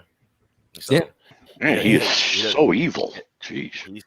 He's the most wicked of presidents that we've ever had. He's working. He's letting states have the rights to make decisions. Yeah, imagine that. In the briefings, they ask him, why did you use this? The Congress gave him power to just demand companies to manufacture things and to demand the states to do and he's not doing it. And they're so upset over that. And he's like, I don't need to. I'm working with them. Yeah. Yeah, the left is... they're whacked. My wife and I will watch a half hour to an hour a day. Usually we have a routine. In the evening we relax, watch some news, and it's just amazing at the agenda that's there, and the blindness, the hatred, the agenda that they want to push. Is truth is a commodity to be sold and twisted. It reminds me of Lucifer in Genesis 3. Did God really say? The initial questioning of the very nature of truth, and this is what we have a problem with. And they're very powerful. We got to do something about it. But yeah, it's in fact. Oh, I can tell you this story. This is a true story about the news media. I don't trust them. I do not trust them. Your buddy in I college? don't trust them. Huh? Is this your buddy in college? In seminary. Seminary, yeah. This is. So I was in seminary, and I graduated in 1991, and it was a friend of mine, a white guy, who was from South Africa. And the apartheid riots were happening. And he told me what happened the night before. He's watching the apartheid riots, and lo and behold, in South Africa, he recognizes a street corner where his brother is living. It's going to happen, He goes, oh my goodness, hope he's okay. He calls him up. He said, are you okay? And his brother said, what are you talking about? He goes, the riots. He goes, what riots? The riots outside on the corner right there. Look out your window. And he goes, there's nothing out there. So the news said it was live riots, and he's talking to his brother live in South Africa. Wow. And it was an invented false story. The brother had told him 2 months ago they had a little gathering disturbance. People, no, it wasn't, they call it a riot, but they called it a protest about something unrelated. They used that film to create a false narrative. Yeah. Wow, man. There's another example that comes to mind too. So I went to university up in North Dakota, and in a critical race theory class that I took as a gen ed requirement, one of the class periods we had, where they're the professor was trying to get us to become woke, and the video that what they're showing us was, well, one of the reasons why the racism exists in America is because when it comes to retail stores pick on black people when it comes to shoplifting. Therefore, racism exists in America. I watch Cops, and they have a great thing in the intro. They have a white guy running out of a store. He gets tackled, by a white cop and the whole bit. I mean, they're all over him like a monkey on a cupcake, just ripping him up. It was great to see. But they're the ones who just. So, excuse me. In Eric Mason's interview dealing with, and of those who may not know who Eric Mason is, he's a pastor of Elevation Church. That's not the name of his church. Just lost it that quick. But he's an urban pastor in an urban community off in I want to say dang, where is that place? I would have said in the end of the day, I would have said the city he's in. Anyway, but he's a pastor. You can look him up, Pastor Eric Mason. He's the author of Woke Church. But he mentioned in an interview that he was discussing about the book that an act of racism or an act of this white fragility and stuff like that, and this injustice, is when you walk into a store and the owners they don't say hello, they don't speak, or they mug you. They looking at you, watching what you're doing. You're shopping in the store or whatever, and they just watching you. And that is a type of injustice because the store owner is assuming because you're black that you're going to be stealing something, or it could be the fact that they have history of break-ins and robberies, and they're watching everybody who walks in, and you just happen to meet their glance. It could be any of those things. Wait. So you're saying that Matt actually has been suffering from injustice, because whenever Matt and I enter into a restaurant, I'm looking at him that way. I mean, when we're in a restaurant, I'm mugging Matt. That's the term. I didn't know the term for it there, but I'm mugging Matt. I'm sitting there. Yeah. See, I'm watching what he's doing, and there's a reason I have to, because he may try to pay for a meal. See. And the best part of this is he doesn't even hear this part because he's busy talking to his wife. So cool. let me throw. Okay, we'll give him that one again later. But here, Humble Clay says, "I have many problems with Trump, but thank God for Trump." And this is actually what a lot of people feel. Can you picture if Hillary was president during? I mean, just picture like President Hillary Clinton like right during this virus. I mean, you think she could handle this well? You know, Matt, you missed something. You were talking to Nick. Yeah. We discovered that you suffer injustice at my hands. At where? Well, at my hands, because Jamal, I always do. You mock me mercilessly. Oh yeah. Okay. Okay. With that, I got to. So this is what happens. This is what happens if I'm like if I'm having a bad day, or I'm stressed, or having problems. I call Matt for advice. Right? He doesn't give advice. He just insults me over and over relentlessly until I forget the problem. But you end up laughing. That's how I help you, because there's so much truth with the insults that there's just a lot of material there, and you end up laughing, and then it helps you out. Well, listen. Jamal was talking about mugging. That when guys come in a store, that they're watching them because they're mugging them. And I realize that's exactly what I do with you. You suffer injustice because every time I'm in a restaurant with you, I'm watching what you're doing. I'm afraid you're going to pull a credit card, and I have to pull it out of your hands, or push you out of the way, or do some other childish behavior just to make sure you don't pay. I know you're joking around and stuff like that, but there's actually truth to what you're saying. I watch everybody that way. I don't care who they are. When I meet somebody, I don't know who they are. I size them up. I'll watch how they walk. I watch how they speak. I watch what's going. I want to know if they're going to be a threat. No, I'm not. I'm not going overboard here, but it's what I do. Yeah, but because I moved so much, I was traumatized. So it's part of me to always assess anybody quickly, and that's what I do. Well, is that wrong? No, and there's a reason for it, because there's this thing called profiling. Get this. Do you want to know why Israel doesn't have any hijackings on their planes? They profile. They profile. Yeah. They profile. And when I was in Israel and Tel Aviv coming out, going in and going out, I mean, they had it together, and they checked you, they looked at you, they had people just looking at you. They're sizing you up. That's what they're doing. They're just standing there, and they're armed, and they're intimidating, and they want to see what body language you're going to do. They profile. There's no problems. I felt so safe when I was there because of it. I profile people all the time. It doesn't matter what race they are. I don't care. I want to know if they're going to be a threat. That's all. I think we all do. I think we all do. We don't. That's why we don't walk up to anybody and just tell them all our information. Like, I'm not going to walk up to somebody and give them my social security number. Why? Because I don't profile them. I don't trust you. That's right. It's called vetting. Yes. So, we had a case where Matt. We were at a conference. It was Matt, myself, and David Wood. Okay.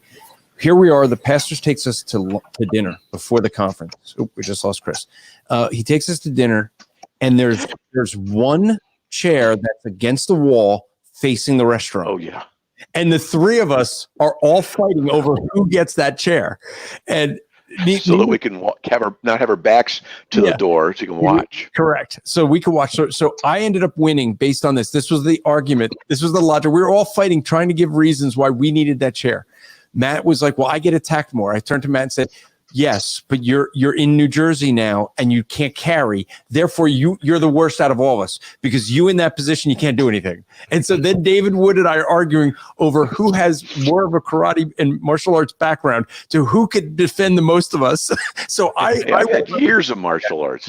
I got the prime location. David got the second location, and Matt was in the worst location. Once I look at it this way: once the primary one's gone, it doesn't really matter anymore. It's on you. But I have Nathan. I have a buddy. You don't know him, Jamal, but I have a buddy named Nathan here. He carries all the time, and whenever we go out any place together, it's all we discuss who's going to sit where strategically. It's not like we're just waiting for something to happen. It's just it's just like, hey, you got that? Okay, I got you. Got your back? Okay, we got. We're good. It's always like that. Nathan doesn't carry, Matt. He double carries. I mean, he double carries. Yes, he does. He carries twice in case someone else needs something. But you'll like this comment from Donnie Jacks. He says we all take turns making fun of Andrew. We should do a show making fun of Andrew.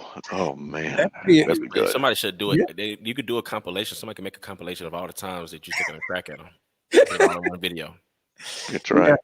But see, the thing but I do have an advantage because there are others who take cracks at Matt on my behalf. There's a lot. And so, you know, I have that where sometimes people will bust on Matt just because, well, I kind of think he's deserving it. But let's see if we could find a clip like this. Was Andrew the one that helped you get the podcast back up?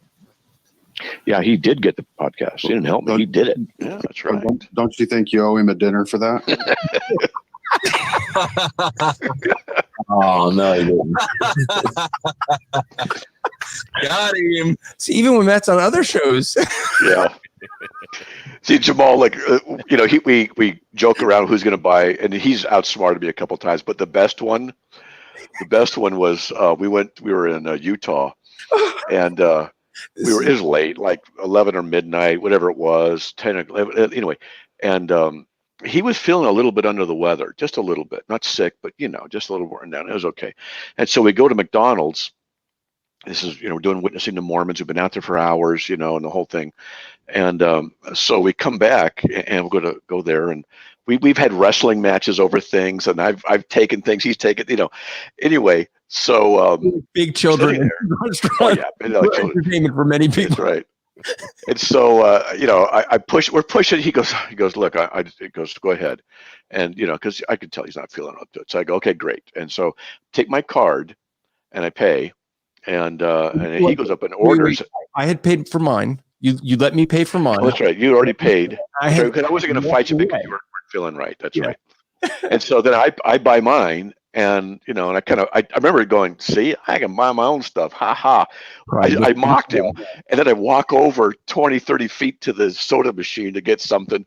And the girl behind the counter goes, hey, sir. I look over. She goes, your card didn't go through. And I went, no, because he puts his card out. He paid. There was no way. There was no way that I could get back in time. I'm like, no. So he, it was, I lost that one, but I won that one. I lost that one. It was a funny thing. Wow. The lady behind the counter was the funny. It was all the times, it's like, come on. The lady behind the counter turns. Was mocking me. Matt and I are both trying to pay for mine. And and I had waved my phone. And because I waved my phone, it was faster than Matt slipping the thing in. So the lady behind the counter, and this is like definitely not the training she got at McDonald's on how to treat customers. She turned. I know she did.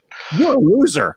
And so that's just like we of course instantly loved her. She was like the greatest. But when Matt didn't pay the second time, he walks over there and she goes, "You're such a loser. If there was a contest for losers, you'd come in." Oh, yeah. That was a lot of fun to hear that. It was like, that was hysterical. Yeah, it was. Yeah. So it's been a running joke. And the reason it's a running joke kind of thing is because 20 years ago, Bill McKeever is an expert on Mormonism. We used to both live in San Diego. And I called him up one day and said, hey, I need to take you to lunch.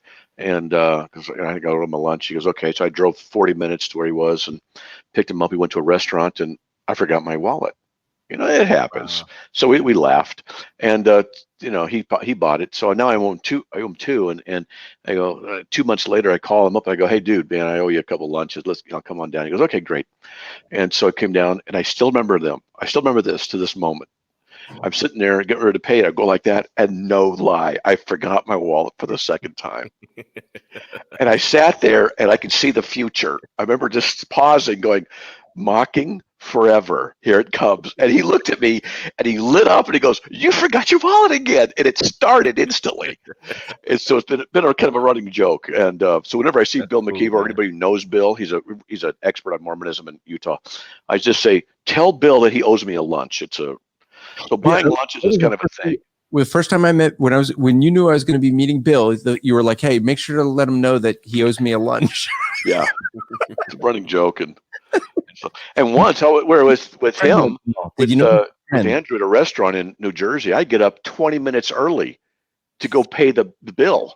And he'd already had it taken care of. Jerk.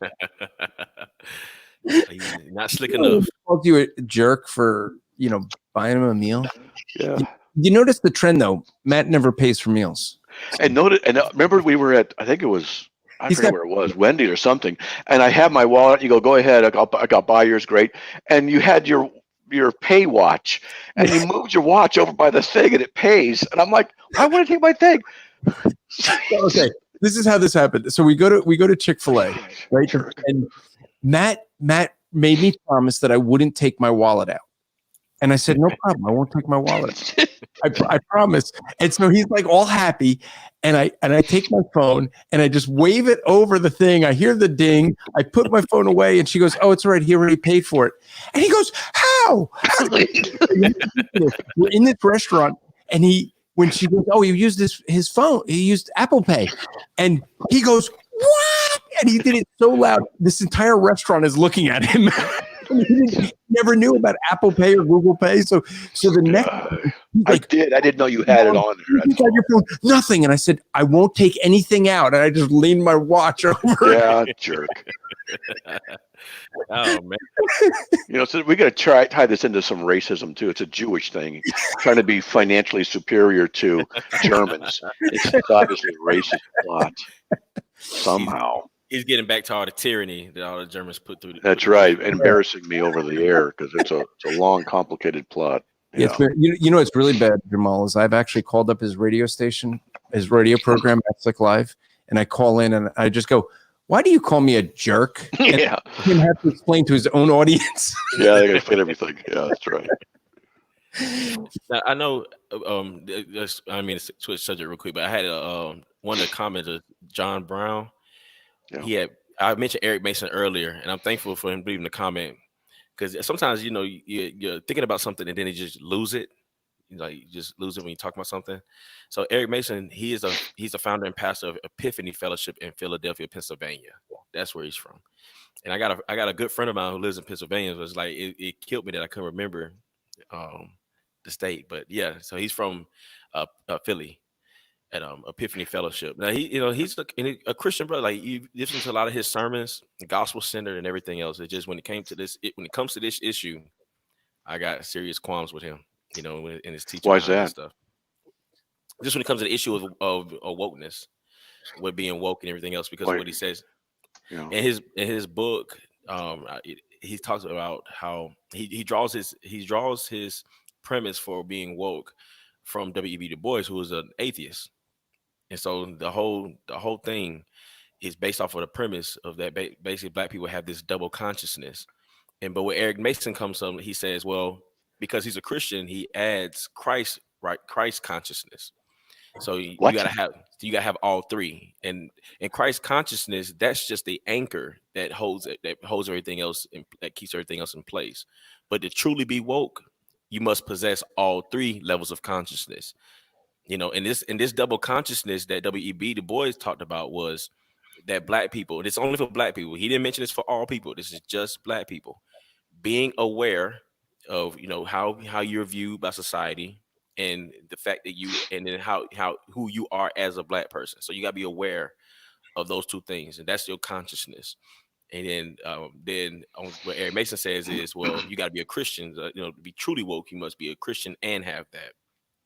And so it was a lot, and so I don't like to really handle him like that. But it's like when he came out with that book, it was very controversial, and all that stuff like that. So this thing of Christ consciousness, I mean, it's a New Age term, and it's a mysticism term. Not that he's guilty of that in it, but when they say the Christ consciousness, that's really disturbing. Someone should know not to use a phrase like that, because it can inadvertently affirm a concept that people don't know by that term. But that's just a point. But one of the things that I've been concerned about is I don't believe that there's different races. And I'm serious. I don't believe there's different races. Yeah, there isn't. There's just one race and a different forms, different colors, different heights, different whatevers. And that's it. In fact, two of my daughters are attracted to black guys. I don't care, because what I care about is, are you Christian? Do you love the Lord?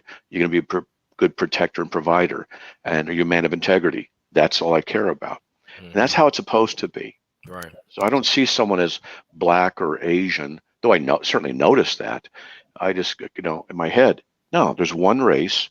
We're all, our ancient father and mother are the same. It's Adam and Eve. We're all made in the image of God, and that's how it is, and that's how it needs to be.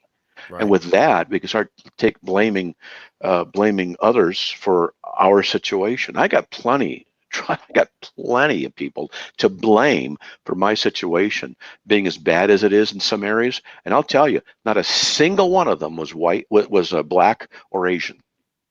The ones that gave me by far the most difficulty in ministry and all kinds of things, without exception, has always been white people. Now, does that mean that I hate them? No. It happens. Just move on. Leave it alone and go. Yeah, I'm sorry. To wrap things up, wrap up the show. Here's the thing that we see.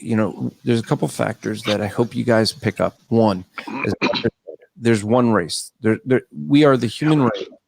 The difference, the genetic difference between any human, from Jamal to me, is 0.092. Oh, there's a lot more with you guys, but you're in there. So we're talking about the same race. Okay. So the fact is that we're a single race. The other thing that I hope you pick up on throughout the show was the fact that they have a different definition. The social justice warriors have a different definition of justice. It's not the justice that we see from God. It's a justice that says that if you have something that I want and I can make an excuse for having it, you should give it to me. Okay. But that system never works because everybody wants what everyone else has. And once they have it, a great example, Bernie Sanders was always against millionaires until he became a millionaire. And then he was against billionaires. And it was one of the funniest lines from Michael Bloomberg, right? That's the fact. Here you got a guy that's totally into this stuff. Oh, millionaires are bad until he becomes one. Then billionaires are the bad people. That's the problem. It's a system of justice that is possible to work because it's not based on an objective standard. It is based on a subjective standard. What we know as scripture is that all justice is based on an objective standard. That standard is the character and nature of Almighty God. That's the standard that everything is judged by as being just or unjust. And so that is the standard we go by. Jamal, I appreciate you coming on. Folks, go and check out the Prescribed Truth podcast. You don't want to miss an episode. Go back and binge all the old ones that you missed because he's got some great stuff on Martin Luther King Jr., and some of this woke stuff that we're talking about, other issues, the one we referred to where he went into the stats. Check out carm.org. Who's the guy, Jamal, who's the guy that runs carm.org? What's that guy's name? Matt Slick. Slick, yeah. Would you trust a guy named Reverend Slick? Seriously, folks, Reverend Slick. Here I am. It's got to be a radio name. And it happens to be a radio name also. So check out Matt Slick Live as well. You can go to Striving for Eternity. Check out my podcast as well, The Rap Report. I don't even remember what I have coming up this week, but I'm sure it's good. I think I recorded it already, but so check out the different podcasts that we have at the Christian Podcast Community. If you want to check those out, just go to christianpodcastcommunity.org. Check them out there. So thanks for coming on. Thanks for those of you who watched. I hope this was helpful for you. We're not sure what we're doing next week. We do have a couple things planned that may be a series. And I'm not sure whether we're going to get Matt involved in this. It might, it might be good, but we got to see. But that we're still working some things out, but we do have it's going to be an interesting interview that we have, that someone requested. So with that, remember to strive to make today an eternal day for the glory of God.